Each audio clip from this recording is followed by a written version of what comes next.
Отрицательно, потому что я считаю, что это неправильно. У нас есть действующая власть.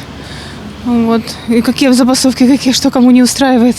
Все хорошо, все.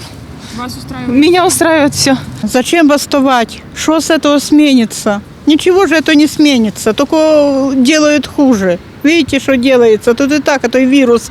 А тут еще бастуют. Зачем бастуют? Зачем? Столько жертв, столько всего.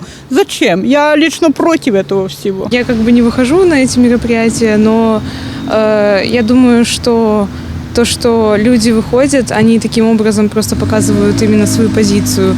Я лично считаю, что чтобы не было, только мирным путем надо переговоры и все, а убивать людей, что с той стороны, что с той, это, во всяком случае, негуманно.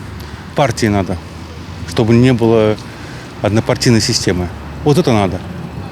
Профсоюз, который он хочет, не знаю, я точно не скажу, но вот многопартийность. Тогда будет,